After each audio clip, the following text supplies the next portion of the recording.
Lillian made her way to the door after a long day at work, a subtle smile gracing her lips. She kicked off her shoes, leaving them in the corner of the living room, before heading straight to the bathroom, where she dedicated almost 40 minutes to her appearance. Meanwhile, Daniel was in the kitchen, putting the final touches on dinner.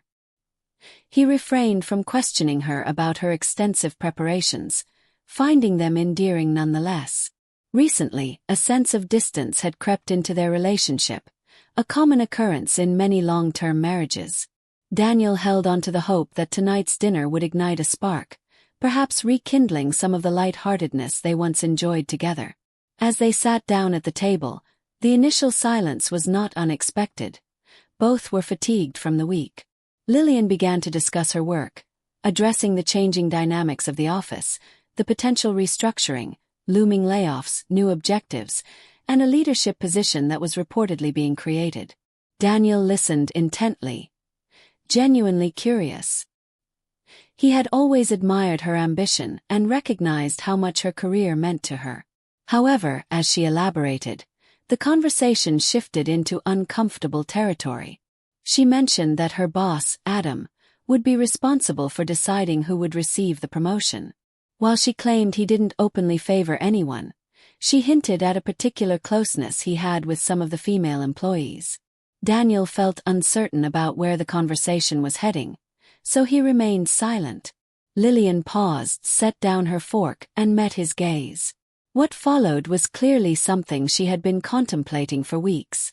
She said she had made a decision, one that might initially sound outrageous, but she insisted it was strategic, rational, and even selfless. Lillian revealed that she planned to meet Adam at a hotel after work on Friday. He had invited her, and she had accepted. She emphasized that it would be a one-time encounter, void of emotions, with no consequences. She was doing it for both of them, for their future. She expressed frustration about watching her co-workers advance while she remained stagnant, asserting that this promotion was her chance for the recognition she deserved. Just one night to change everything, she concluded. Daniel paused, struggling to process her words. He grappled with whether this was a test, a provocation, or simply a poorly timed confession. Yet, her demeanor was serious, devoid of sarcasm, humor, or regret. She spoke with a certainty as though outlining a calculated business proposal. He stared at her, feeling the weight of her words. His chest constricted, his stomach churned, and his mind raced to comprehend it all. It felt as though his entire world was collapsing. Lillian didn't seem to notice, or perhaps she did, but it didn't seem to matter to her. She mentioned that she had deliberated extensively before sharing this with him, believing that honesty outweighed secrecy and that truth was more respectful than deception. She hoped he was mature enough to understand. "It's just sex," she reiterated. "No feelings, no betrayal." Daniel reached for his wine glass, swirled the contents gently, then downed it in one go. Lillian watched him closely, perhaps anticipating a reaction. Anger, disbelief, anything to underline the seriousness of her revelation. But he remained composed. He acknowledged how much her career meant to her and expressed his respect for her ambition.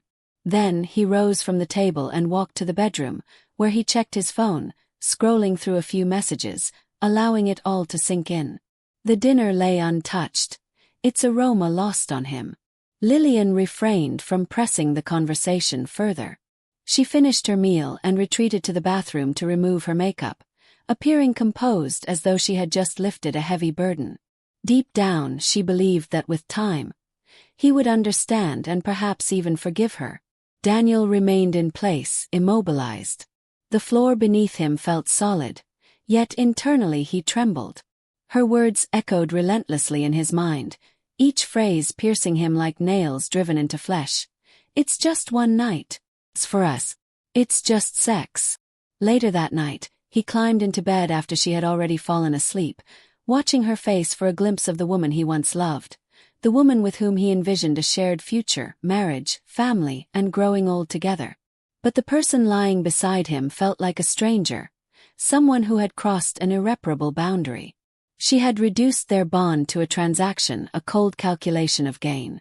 In that moment, enveloped in the stillness of the night, Daniel realized he was no longer the same man. The following morning, he woke earlier than usual, brewed coffee, and left it on the table as he always did. When he left for work, his demeanor was unnaturally calm for someone who had just experienced an emotional rupture. What was festering within him was not anger or rage, but rather a resolute clarity regarding his values, boundaries, and what should never be tolerated. Some betrayals do not require shouting. They resonate profoundly through the audacity of their existence. Lillian's choice echoed like thunder in a quiet room.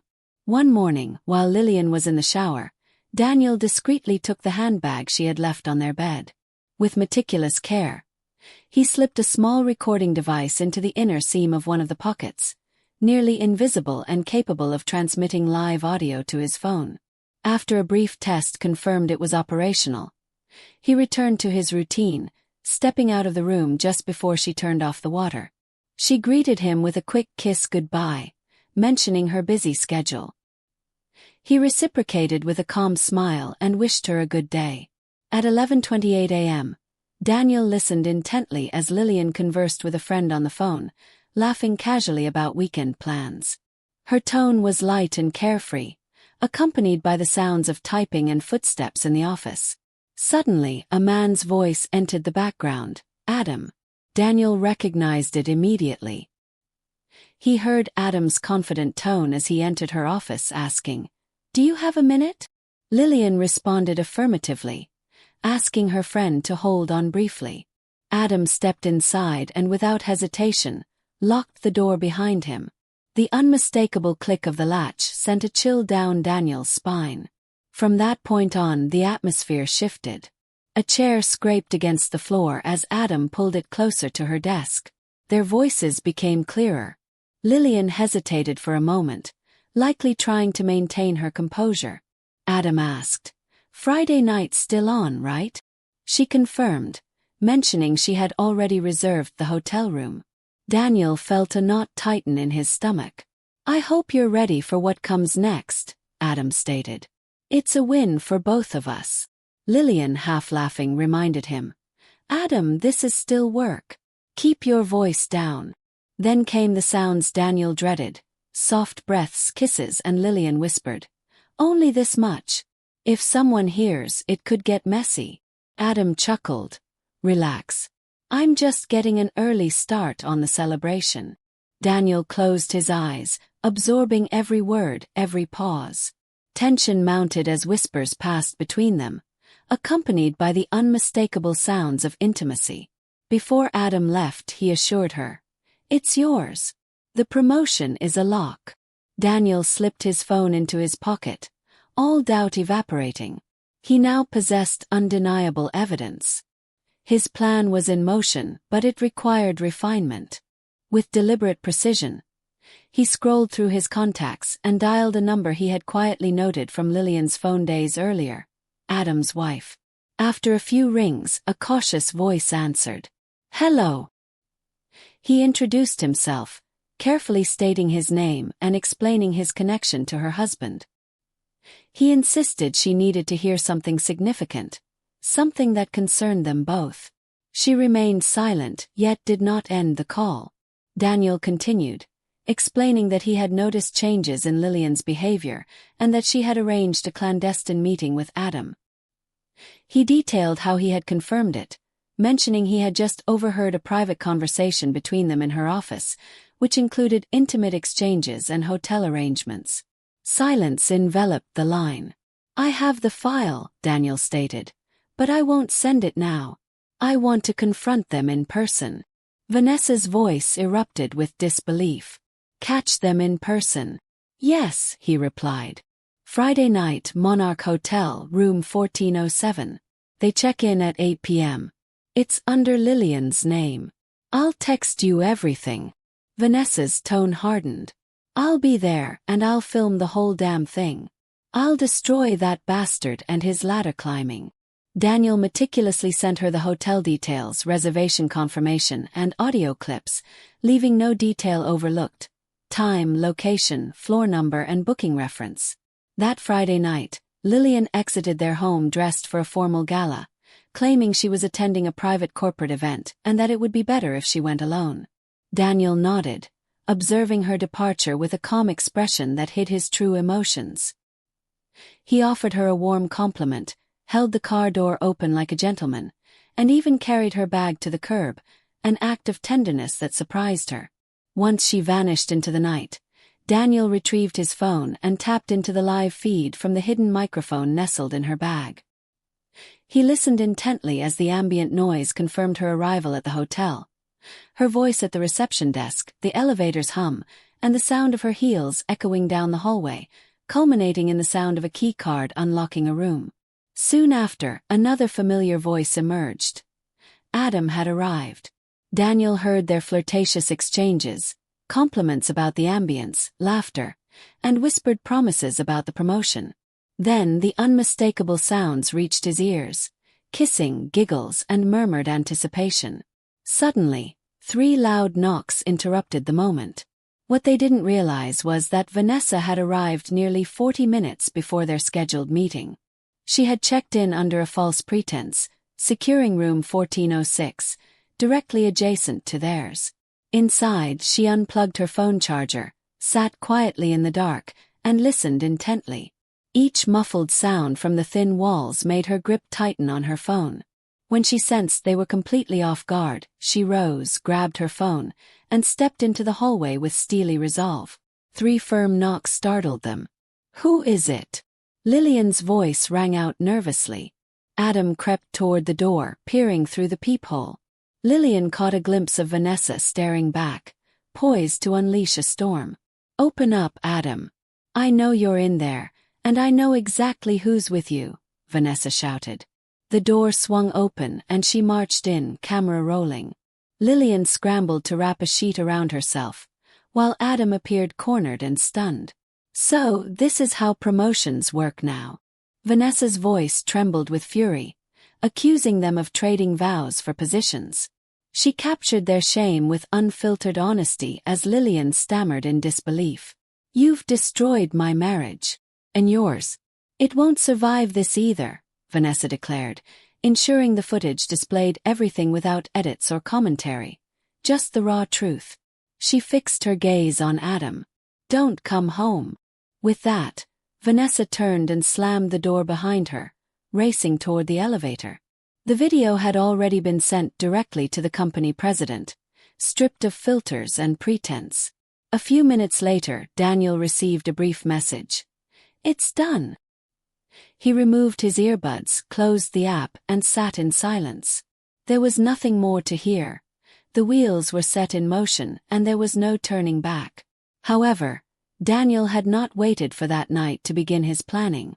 In the days leading up to the confrontation, while Lillian slept beside him or spun tales about business dinners, he had retained a seasoned divorce attorney. He had provided recordings, transcripts, and every incriminating detail, requesting that they be ready for immediate action. By the night of the hotel rendezvous, the paperwork was already prepared. Finances were reviewed, split, and organized. Daniel had opened a new bank account solely in his name, ensuring digital access to all critical records. His attorney was on standby, ready to file the moment everything fell into place. And now it had. When Daniel felt the vibration of Vanessa's text, "It's done," he exhaled slowly and moved with precision. First, he logged into his banking app and redirected every dollar from their joint accounts into his newly established account. Lillian's cards were deactivated, and her digital access was revoked. Next came the smart lock. He reset the house code remotely, sealing off the home they once shared. All of this was accomplished in under 10 minutes. In the garage, he neatly packed their belongings, clothes, shoes, essentials, into 2 suitcases and placed them against the wall. A sealed envelope containing divorce papers lay on the hallway table, ready to be slipped under the front door. It was nearly 11 p.m. when Lillian pulled into the driveway and stepped into the garage. She entered the front door code, but the keypad flashed red. Attempting again, she grew frantic. "Daniel," she called out. From inside, his voice was calm yet resolute. Your documents are under the door. Your things are in the garage. It's over. She crouched down, retrieved the envelope, and opened it with trembling hands. His signature stared back at her, a stark reminder that everything had been set in motion long before she ever considered he might suspect. Desperate, she called out, "Daniel, please listen. I did this for us. It was all to help our future." "No," he interrupted, his voice icy. "You did it for yourself. Now deal with the outcome." Frozen, tears welled in her eyes. Slowly, she turned to collect her bags from the garage and departed. With nowhere else to turn, she returned to the hotel, hoping Adam could provide some solace. She knocked on the door. When it opened, Adam sat on the edge of the bed, staring at his phone, pale and shaken. "Did they see it?" she asked quietly. He nodded faintly. "The company called. We're both fired." She sank onto the bed, stunned. "What do we do now?" Adam let out a hollow laugh, devoid of warmth. "There's no we, Lillian. You ruined everything. You ruined me. I'll pick up the pieces of my life. It'd be better if you vanished." Tears streamed down her face. "Please, can I just stay here tonight?" He didn't hesitate. "No, get out." Once more, she gathered her bags and stepped back into the night, empty-handed and without a plan. She called a friend who reluctantly allowed her to sleep on a mattress in their living room. That night, her phone buzzed with messages, judgments from family, disappointment from colleagues, and the shame of headlines beginning to circulate. The scandal spread like wildfire. Adam's marriage fell apart, and Vanessa filed for divorce, citing infidelity while ensuring the court documents detailed enough to obliterate any chance of reconciliation. Lillian finalized her divorce from Daniel but walked away with nothing. The video and screenshots infiltrated company chats and private forums. Neither Adam nor Lillian could secure new positions. Adam's once sterling reputation, synonymous with success, was now tarnished by betrayal. Employers shied away from the baggage. Lillian, jobless, homeless, and divorced, relied on the reluctant kindness of acquaintances. Her name became a whispered cautionary tale. Meanwhile, Daniel never looked back. He had no reason to, for those who sow destruction ultimately reap a harvest of their own making.